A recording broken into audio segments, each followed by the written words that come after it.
Assalamualaikum warahmatullahi wabarakatuh. Perkenalkan, nama saya Siti Husnul Nur Hidayah dengan NIM C1B022008 dari Prodi Manajemen Universitas Jambi. Sebelumnya, saya ucapkan terima kasih kepada Bapak Bambang Purnomo SEMM atas bimbingan beliau selaku dosen mata kuliah Manajemen Mutu Terpadu. Baik, langsung saja di sini saya akan memaparkan hasil analisis saya tentang kasus PT Hyundai Indonesia. Berikut kasus yang diberikan. Nah, dari kasus tersebut dapat kita lihat beberapa permasalahan yang dapat disimpulkan, yaitu yang pertama, pada produk PT Hyundai, masalah yang dikeluhkan seperti rem macet pada mobil kancil boros bahan bakar, dan tidak memiliki produk di segmen hatchback yang sedang berkembang. Yang kedua, ada masalah jaringan dan layanan, yaitu masalah jaringan penjualan dan layanan yang hanya terpusat di kota-kota besar, serta kualitas layanan purna jual kurang memuaskan, seperti staf kurang ramah, ruang tunggu kurang nyaman, dan waktu perbaikan yang lama. Yang ketiga, ada masalah promosi. Promosi yang dilakukan oleh PT Hyundai ini kurang efektif, yaitu terlalu fokus pada iklan TV dan koran, dan tidak memanfaatkan media sosial dan media online. Yang keempat, ada faktor lain, seperti persaingan ketat. Toyota, Suzuki, Mitsubishi, dan pabrikan Eropa mulai melirik pasar mobil keluarga dan hatchback.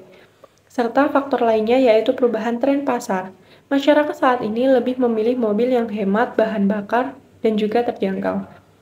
Untuk lebih detailnya, saya juga akan menggunakan salah satu tools TKM, yaitu analisis SWOT, yang menurut saya cocok untuk menganalisa secara komprehensif terkait apa permasalahan yang dihadapi oleh PT Hyundai. Nah, selain analisis SWOT ini, semua tools TKM yang lain juga dapat membantu menyelesaikan kasus ini, dengan kemungkinan juga memiliki kelemahan dan kelebihan di masing-masing alat analisanya.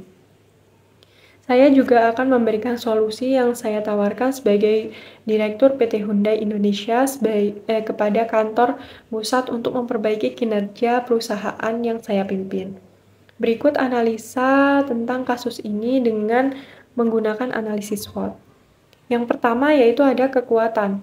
Merek Hyundai sudah dikenal di Indonesia, memiliki jaringan di kota-kota besar, memiliki basis pelanggan yang loyal, memiliki teknologi dan desain yang inovatif.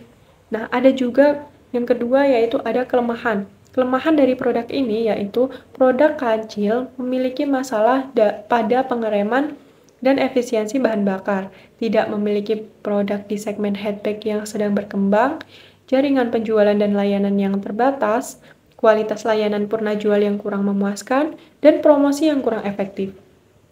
Yang ketiga yaitu ada peluang. Pasar mobil keluarga dan hatchback di Indonesia masih besar. Masyarakat semakin sadar akan pentingnya keselamatan dan efisiensi bahan bakar.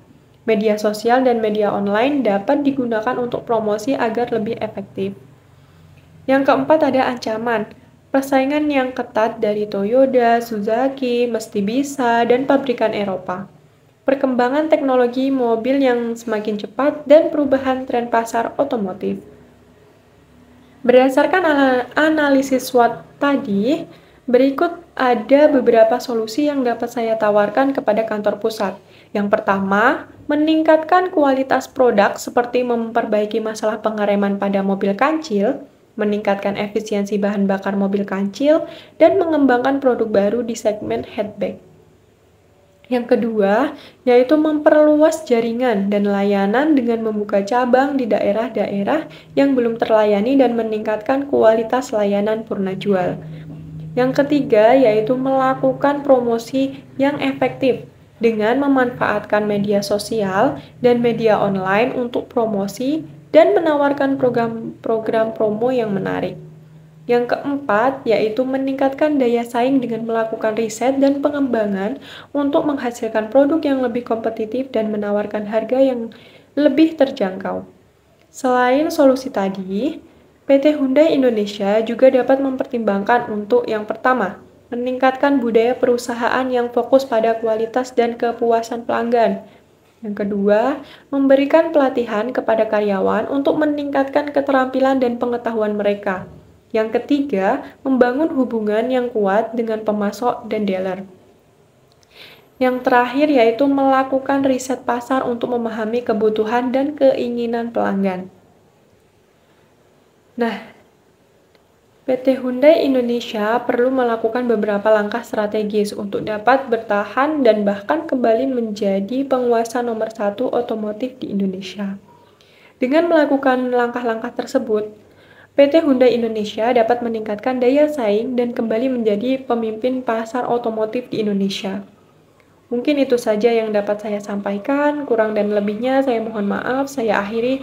Wassalamualaikum warahmatullahi wabarakatuh.